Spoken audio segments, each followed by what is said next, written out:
오늘 말씀 마태복음 강해 우리 29번째 시간 우리 함께 나누도록 하겠습니다. 오늘 본문 전까지의 내용들을 보게 되면 예수님께서는 권세 있는 말씀을 가르치시고 증거하셨습니다. 하나님의 나라에 대한 말씀을 선포하셨죠. 그리고 이웃에게 향한 그 사랑을 가르쳐 주셨습니다. 그래서 내가 어떻게 복음을 증거해야 하는지 제자들을 파송하시죠. 전도해라. 영혼 구원을 감당해라. 세상으로 나아가라. 천국 복음을 전하라. 가서 제자를 삼아라. 하나님의 나라를 선포하라. 증언하라.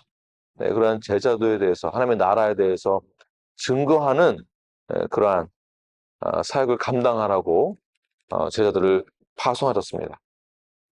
그러니까 어떻게 우리가 삶을 살아야 되는가? 제자로서 어떻게 삶을 살아야 되는가? 건강한 성도로서 나는 어떻게 살아가야 하는가? 그것을 예수님께서 하늘 나라에 대해서 예를 들면서 계속 강조하시고 가르쳐 주셨어요. 제자가 되는 거 쉬운 거 아니다. 쉽게 생각하지 말아라. 사명 받는 거 쉬운 거 아니다. 건강한 성도가 되는 거 그 쉬운 거 아니다. 대단한 각오가 필요하다. 오늘 본문에서는 침례 요한이 등장하게 되는데요. 침례 요한 역시 사명을 감당하는 자였습니다. 예수님보다 먼저 앞서 가시면서 뒤에 오시는 그 메시아에 대해서 미리 선포하고 그 길을 예비하던 자가 누구입니까? 침례 요한입니다. 대단한 사람입니다. 각오가 돼 있었던 사람이었어요. 그런데 오늘 본문에 등장하는 침례 요한이 현재 어디에 있습니까? 감옥에 있습니다. 감옥에 있으면서 그는 과연 어떠한 생각을 하고 있었을까요? 오늘 본문 전 구절만 하더라도 예수님께서 제자를 파송하시면서 각오해야 된다. 이거 쉬운 거 아니다. 그 각오를 가지고 사명을 감당하던 침례 요한은 현재 감옥에 있습니다. 환경의 어려움에 처했다는 것이에요. 외로움과 처절함과 갈등과 내 인생은 왜 이러는가? 왜 이런 고난이 있는가? 침례 요한이 어떤 자인지 한번 살펴보겠습니다. 마태복음 3장 11절 말씀을 함께 읽겠습니다. 시작. 나는 너희로 회개하게 하기 위하여 물로 침례를 베풀거니와 내 뒤에 오시는 이는 나보다 능력이 많으시니 나는 그의 신을 들기도 감당하지 못하겠노라. 그는 성령과 불로 너희에게 침례를 베푸실 것이요. 네, 이렇게 침례 요한이 예수님보다 먼저 앞서가시면서 복음을 선포하고 그리고 회개하라고 증가하면서 내 뒤에 오실 예수님이 나보다 더 능력이 많으시다라는 것을 미리 선포하는 위대한 자입니다. 메시아에 대해서 메시아의 존재를 알고 메시아의 실체를 이해하고 있었던 자.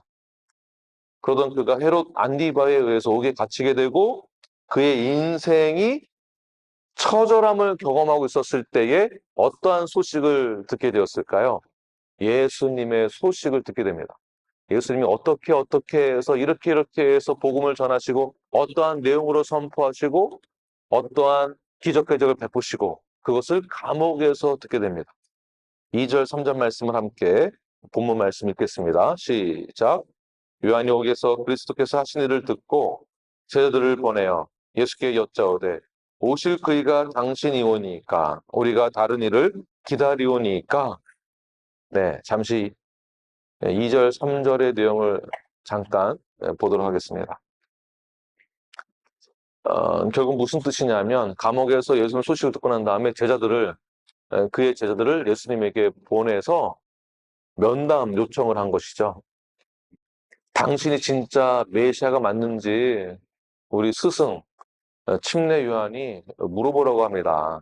당신 메시아 맞습니까? 우리가 기다리고 있었던 메시아가 맞습니까? 자, 이 말은 어떤 말투냐 하면 의심이 있는 말투입니다. 의심. 그 의심을 가지고 물어본 거예요. 당신 진짜 맞습니까? 네, 당신이 목사 맞아? 이런 말 들으면 기분이 굉장히 뭐랄까요? 아, 안 좋을 것 같아요. 기분 나쁠 것 같아요. 나 목사 맞는데 왜 목사라고 하지? 이 말은 무슨 뜻이 내포되어 있는 건가요? 목사 안 같다라는 거죠. 성도 같지 않다라는 거죠. 믿는 자 같지 않다라는 겁니다. 건강한 성도라고 보지 못하니까 당신 성도 맞아? 라는 말과 똑같은 것입니다. 그러한 의심의 눈빛으로 말투로 예수님에게 물어본 거예요. 당신이 진짜 메시아가 맞습니까? 자, 그렇다면 왜 이러한 의심이 있는 말투로 물어봤을까? 왜 그랬을까요? 현재 요한이 감옥에 있으니까 현재 나의 상황이, 나의 상태가, 나의 환경이 비참하고 처절한 상태에서 예수님은 뭐 하고 있습니까? 나 감옥에 내버려 두고, 나 홀로 외로운 이 골방에 내버려 두고, 당신 뭐 하십니까? 당신이 정말 메시아가 맞다면 어떻게 나를 이렇게 내버려 둘 수 있습니까? 라는 차원에서 예수님을 의심하는 말투로 물어본 거죠. 당신이 정말 주님이라면 나를 이렇게 내버려 둘 수 없습니다. 내가 어떻게 지금 사명 감당하고 있는데, 내가 어떻게 신앙생활하고 있는데, 내가 어떻게 좀 버티고 있는데, 나를 이렇게 처절한 상황 가운데 나를 이렇게 내몰아칠 수 있습니까? 이러한 차원에서, 야, 예수님에게 한번 가봐라. 진짜 맞는지 확인해봐라. 난 도무지 이해가 안 된다. 라고 보낸 겁니다. 두 번째 이유가 있는데요. 두 번째 이유는 침례 요한은 예수님을 묘사할 때 예수님은 내 뒤에 오시는 이는 능력이 많으신 분인데 이분은 형벌과 심판을 하실 분이다. 이렇게 예수님에 대해서 메시아에 대해서 그런 기준을 가지고 있었습니다. 마태복음 3장 7절과 8절 말씀을 함께 읽겠습니다. 시작. 요한이 많은 바리새인들과 사두개인들이 침례 베푸는 대로 오는 것을 보고 이르되 독사의 자식들아 누가 너희를 가르쳐 임박한 진노를 피하라 하더냐 그러므로 회개에 합당한 열매를 맺고 자, 이 말은 침례 요한이 하고 있는 말이죠. 바리새인들에게. 자, 이 말은 즉 너희들 진노가 임박해 있다. 다시 말해서 내 뒤에 오시는 이는 능력이 많으신데 그분은 진노의 하나님이시다. 결국 회개하지 않는다면 너희들에게 무엇이 임한다? 형벌과 심판이 임하게 될 것이다. 형벌과 심판이 임하게 될 것이다. 라는 입장을 가지고 있는 자가 바로 침례 요한이었습니다. 다시 말해서 침례 요한이 생각하고 있는 예수님이란 메시아란 내가 기대했던 메시아란 이런 사람이야. 이런 분이야. 어떤 분입니까? 형벌과 심판을 하시는 예수 그리스도. 메시아. 본인이 기대하고 있던 예상하고 있었던 그러한 상태를 본인 입장으로 생각하고 있었던 것이죠. 자, 결국 형벌과 심판은 마지막 때에 반드시 일어날 일들입니다. 반드시 일어납니다. 형벌과 심판은. 그러나 형벌과 심판만 일어나느냐? 메시아가 오시는 목적은 형벌과 심판을 위해서만 오시는 것일까요? 아니죠. 그렇진 않습니다. 결국 무슨 뜻이냐 하면 침례 요한은 당신이 정말 메시아고 내가 당신을 예비하는 자이고 당신이 형벌과 심판을 하실 분이라면 내가 그 사역을 앞서가면서 하고 있어야 되는데 왜 나를 옥에 가둬놓고 있습니까? 그러므로 당신은 메시아가 아닙니다라는 의심을 하고 있었다는 거예요. 결국 남 탓하느라 시간을 보내고 있었다라고 저는 보고 있습니다. 이렇게 된 것 다 누구 때문이야? 내가 이런 상황에 처한 것 이거는 다 누구 때문이야? 모든 게 좋게 흘러가면 다 좋은 게 좋은 거라고 문제가 없습니다. 그러나 조금만 내 예상과 다른 문제가 생기면 여러분 어떻게 하십니까? 남 탓하는 거예요. 하나님 탓하고, 교회 탓하고, 목사 탓하고, 남 탓하는 거예요. 환경만 조금만 안 좋아도. 그러므로 우리가 어떤 상황 가운데, 환경 가운데 겪는 어려움이 있다 할지라도 절대로 하나님 탓을 하거나 하나님의 계획과 섭리를 의심하거나 문제로 삼으시면 절대 안 됩니다. 침례 요한이 옥에 갇힌 상태에서 예수님을 의심하게 되었습니다. 당신 정말 메시아가 맞습니까? 나의 구세주가 맞습니까? 나의 생명의 주관자가 맞으십니까?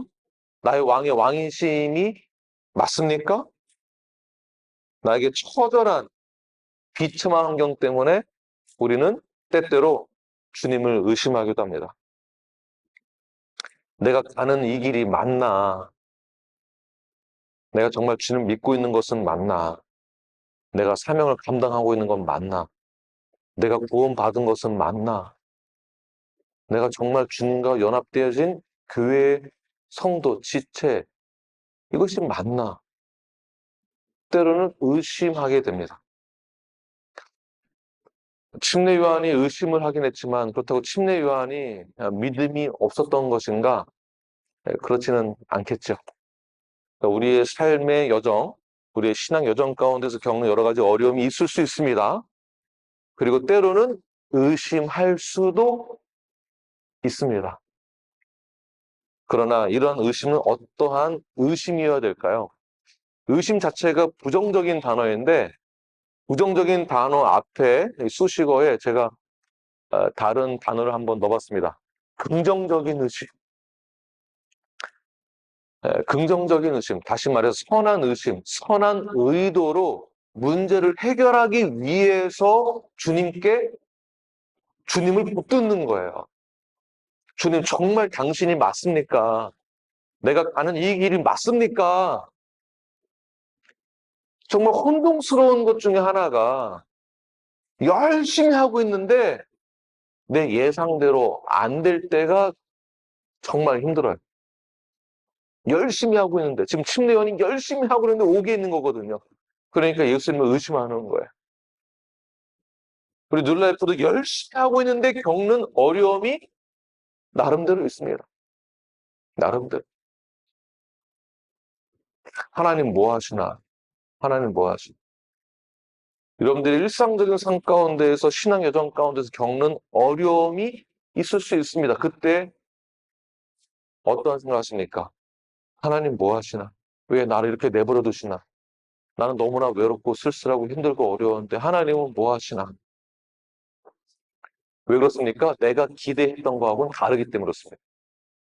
열심히 했으면 반드시 좋은 게 있어야 되는데, 좋은 열매가 있어야 되는데, 하나님이 좋은 곳으로 나를 인도해 줘야 되는 그런 기대가 있었는데, 꼭 내가 기대했던 거와는 다른 결과를 보기 때문에 의심하게 되죠. 그때 그런 의심은 부정적으로만 의심하는 것이 아니라 주님을 붙드시는 여러분들 되길 바랍니다. 어려운 일들이 생길 때, 의심할 문제가 있었을 때에 그 문제를 문제로 보지 마시고 주님을 붙드시면 반드시 주님은 응답하십니다. 반드시 하십니다. 이게 키포인트예요. 응답하신다라는 거. 그런데 분별을 잘 하셔야 되는데 어떻게 응답하시는가? 4절 말씀을 함께 읽겠습니다. 시작.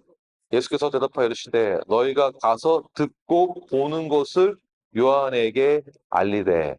너희가 듣고 보는 것, 그러니까 내가 하고 있는 것을 너희들이 보고 들은 것을 그대로 전해라. 그대로 전해라. 그러니까 의심을 풀어줄 만한 만족스러운 예수님의 답변은 사실 아니죠.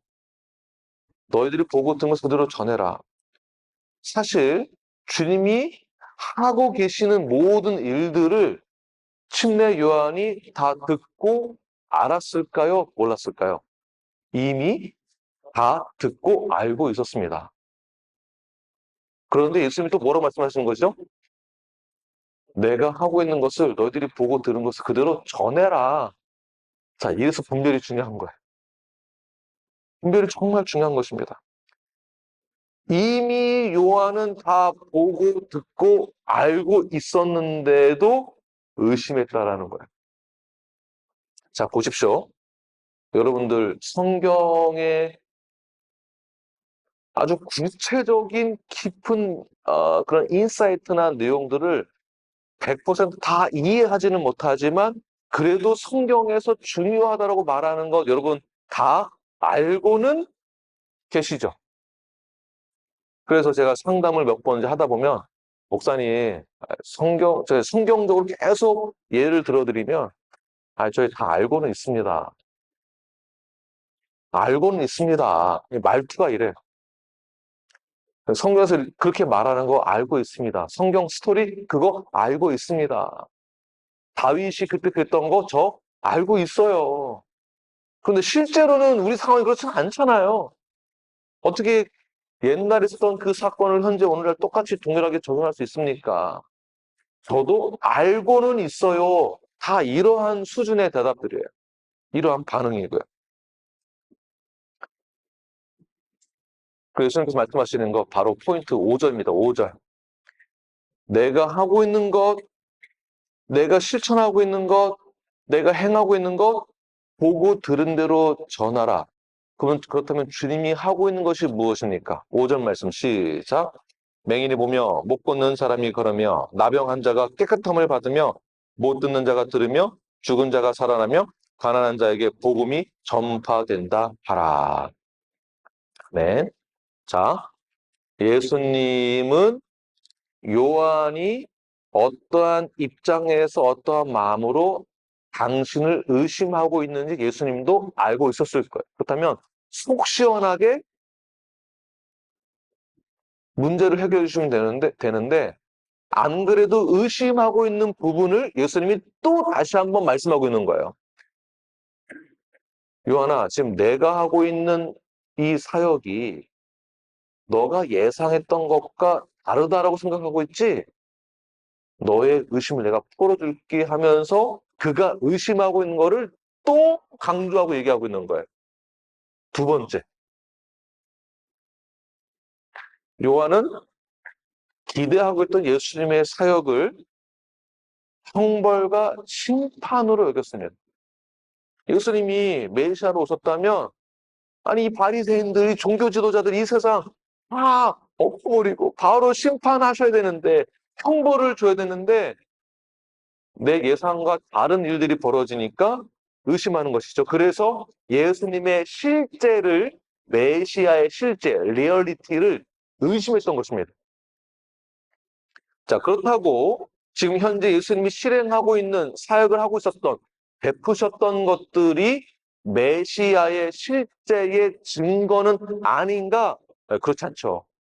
메시아로서의 그 실제에 대한 증거를 보지 못하는 자, 일어나지 못하는 자, 병든 자, 가난한 자를 고치시고 채우시고 도와주시는 사역을 통해서도 메시아적 증거를 나타내고 계시죠. 메시아적 실제, 리얼리티를 증거하고 있는 것을 어떻게 할 수 있는가? 이 포인트를 다시 강조하시는 것을 보게 되면 이사야서 61장을 그대로 전하고 있는 거예요.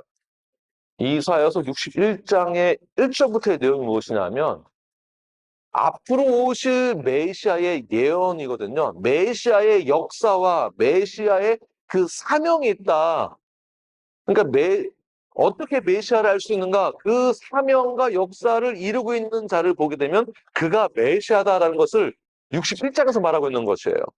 그러니까 61장에서 말하고 있는 것을 침례 요한이 알고 있을까요? 모르고 있을까요? 그러니까 내가 찾는 메시아, 내가 기다리는 메시아는 이런 분이야라고 알고 있는 거거든요. 다 알고 있는 거예요. 그런데 이거 알고 있는 것을 예수님이 다시 한번 확인시켜 주시죠. 이사야서 61장 1절 말씀 시작. 주와의 영이 내게 내리셨으니 이는 여호와께서 내게 기름을 부으사 가난한 자에게 아름다운 소식을 전하게 하려 하심이라. 나를 보내사 마음이 상한 자를 고치며 포로된 자에게 자유를 갇힌 자에게 노임을 선포하며 1절부터 말하고 1절부터 이것이 메시아적 실제의 증거, 리얼리티, 증거. 그러니까 실제 리얼리티의 이 증거가 뭐냐? 예수님의 메시아가 포로된 자를 자유케 하고 병든 자를 고치고 갇힌 자를 놓아주고, 다시 말해서 침례 요한은 잠시 자신이 기대했던 메시아의 형상을, 실제를 한쪽 부분만 생각했던 것이에요. 자, 요게 굉장히 중요합니다. 과거에 한 십몇 년 전에 저에게 어떤 분이 찾아오셨어요. 저에게 이제 항의를 막 하시고 컴플레인을 하시는데, 이제 성경적으로 이렇게 좀 이렇게 풀어드렸더니, 저는 그렇게 생각 안 합니다. 성령님은 능력 있으신 분이시고 슈퍼맨과 같으신 분이신데, 성령님은 무조건 다 할 수 있습니다. 다 가능하신 분입니다. 그러니까 제가 그걸 부인하는 건 아니거든요. 그런데 내가 기대하는 성령님에 대해서 그분이 강조하실 때에는 반드시 나는 이긴다. 반드시 나는 이긴다. 나는 무조건 하나님의 자녀니까 승리한다. 법을 어기면은 죄의 대가는 받아야죠. 법을 어기고서 나는 하나님의 자녀니까 나는 무조건 승리한다가 맞는 말이겠습니까? 틀린 말이죠. 그러니까 지금 침례 요한이 예수님을 메시아를 생각할 때 형벌과 심판을 하실 부분만 생각했던 거예요. 메시아적 실제를, 이사야서 61장 1절 말씀을 잠시 잊었던 것이죠. 왜? 자신이 처한 상황 가운데 나를 도울 분, 나를 해방시킬 분 누굽니까? 메시아. 그분이 메시아라면 나를 왜 감옥에 두게 했냐라는 거예요. 만약에 메시아라면 나를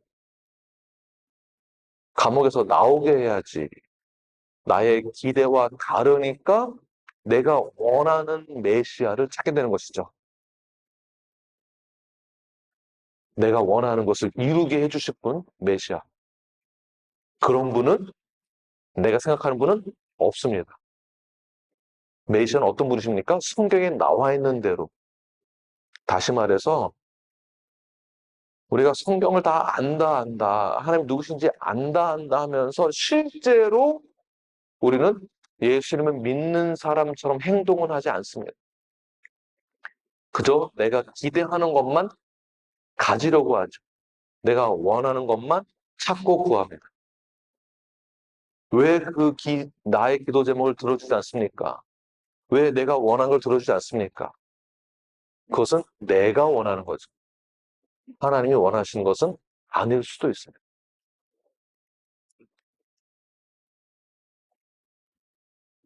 반드시 종국의 때에는, 마지막 때에는 심판과 형벌은 반드시 있습니다.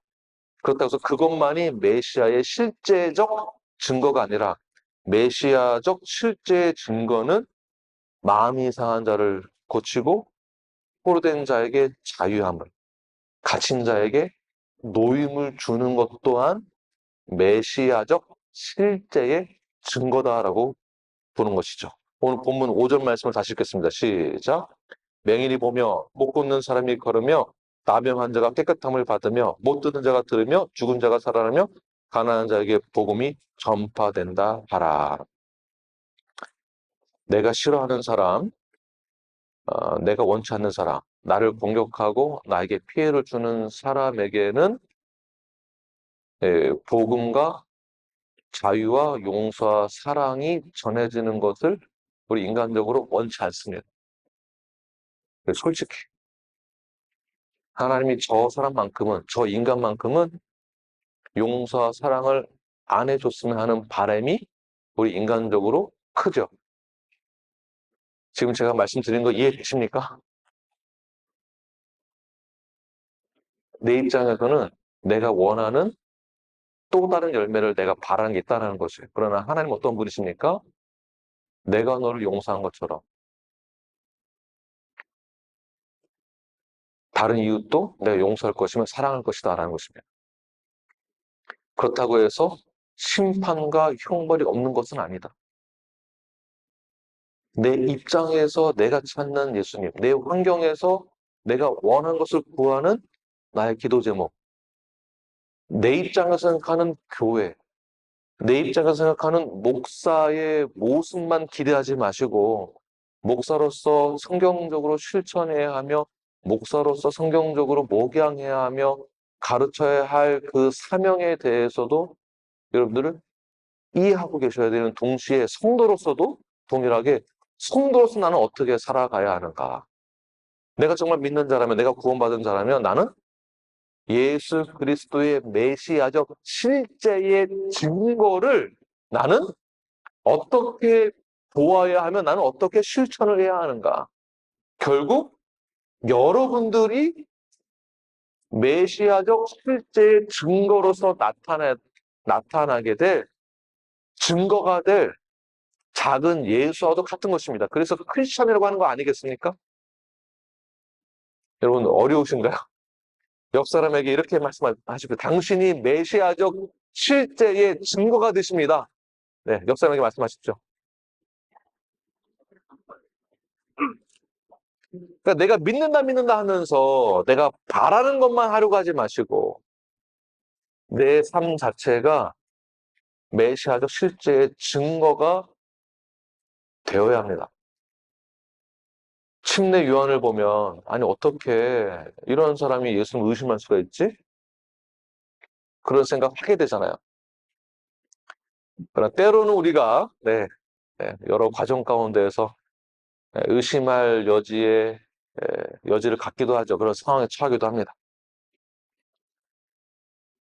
도마만 의심이 많았던 것은 아니죠.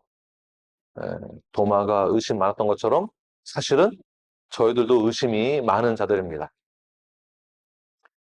도마 자체가 회의적인 사람이었고 비판적인 사람이고 부활하신 주님을 만났다라는 다른 제자들의 말을 아예 믿지도 않았습니다. 의심이 많은 거예요. 그렇다고 도마가 완전히 슬픈 인간으로 쓰임받다가 죽었는가? 그렇지는 않죠. 자, 베드로는 어떻습니까? 베드로는 3번 예수님만 부인한 것으로 끝나지 않습니다. 그 전에 보게 되면 물 위를 걷다가 베드로가 빠지게 되죠. 그 예수님이 베드로를 건져내면서 뭐라고 말씀하십니까? 믿음이 적은 자여, 왜 너는 나를 의심하느냐? 믿음이 적은 자여, 왜 너는 나를 의심하느냐? 엠마오로 가던 두 제자, 부활하신 주님을 믿지 않았습니다. 처음에는. 가장 중요한 핵심입니다. 마지막으로는 예수님이 승천하시기 전, 죽으시고 부활하시고 승천하시기 전 지상대의 명령을 주시고자 하는 그 자리에 제자들이 있었습니다. 그러니까 예수님의 부활과 승천을 목격하고 있음에도 불구하고 그때에 주님께서 이렇게 말씀하세요. 함께 읽겠습니다. 시작. 예수를 배웠고 경배하나 오히려 의심하는 자도 있더라. 지금 이해되십니까? 내 상황과 내 처지에 따라서 내가 해석하는 예수님, 내가 원하는 예수님을 따로 두고서는 나의 필요를 채워주실 분으로만 따로 두고서는 그리고는 그렇게 해결되지 않으면 예수님을 의심부터 하는 거예요.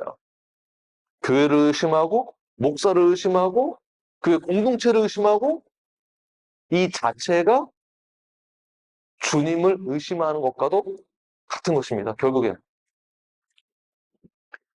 정리하고 마치겠습니다. 우리 일상의 삶 가운데에서 때로는 어려운 일을 만나게 되고 어려운 상황을 겪을 수 있습니다. 이해할 수 없는 일들이 내 앞에 일어나게 되는 상황이 있습니다. 내가 예상하지 못했던 사건들이 일어나기도 합니다. 그때 우리는 어떻게 해야 할까요? 주님을 절대 의심해서는 안 됩니다. 6절 말씀 읽겠습니다. 6절 시작. 누구든지 나로 말미암아 실족하지 아니하는 자는 복이 있도다 하시느니라. 자, 실족의 뜻이 무엇이냐면 돌 같은데 걸려 넘어지는 거예요. 넘어지는 거. 우리가 일상의 삶 가운데에서 삶의 어려움이 있으면 항상 넘어집니다. 그럼 주님이 지금 뭐라고 말씀하십니까? 넘어지지 말아라. 넘어지지 말아라. 넘어지는 게 잘못된 거다. 넘어지는 게 잘못된 거다. 넘어지지 말고 나를 믿으라. 그 믿는 자가 복이 있는 것이다. 자, 그럼 우리는 언제 넘어지나요? 신앙생활을 한다라고 하는데 우리는 매번 넘어진다. 매번 실족한다. 매번 자빠진다. 수직적으로 내가 주님과의 관계가 어떠한지 제일 먼저 살펴보아야 된다. 내가 정말 믿고 있는가? 그럼 우리는 뭐 때문에 넘어지는가? 왜 실족하는가? 이때 항상 남 탓을 해요. 누구 때문에? 누구 때문에? 예를 들겠습니다. 수평적으로 이제는. 언제 실족하는가? 아, 나 교회 가면 나 누구 때문에 나 교회 가기가 싫어. 나 실족했어. 자, 이거 누구 문제일까요?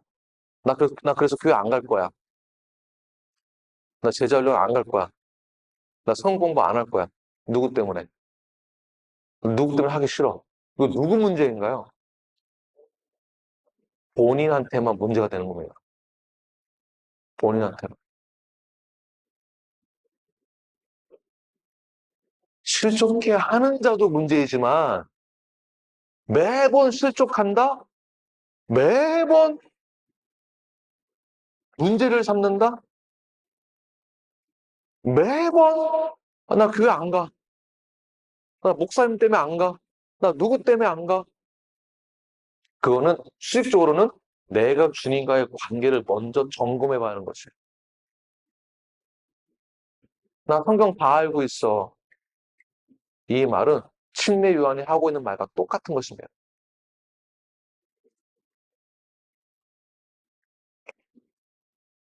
결국 사람은 실족할 수도 있지만 실족해 하는 자도 문제이기도 하지만 매번 실족하는 사람도 문제입니다.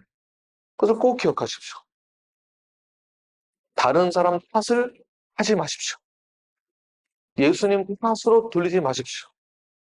환경 탓을 하지 마십시오. 상황 탓을 하지 마십시오. 주님을 의심하지 마십시오. 하나님의 계획과 섭리를 의심하지 마십시오. 결국 예수 그리스도를 나의 구주로 영접하고 믿는 자는 주님만을 붙들고 주님만을 바라보고 그 길을 걸어가는 것입니다. 어떤 방해물이 있다 할지라도 실족하지 마시고 내가 믿는 바, 내가 예수 그리스도를 믿는 바, 주님이 나의 왕의 왕이시며 구주가 되심을 믿는다면 그 주님만을 바라보고 온전히 나아가시는 저 여러분이 되길 간절히 축원합니다. 네, 기도하시겠습니다.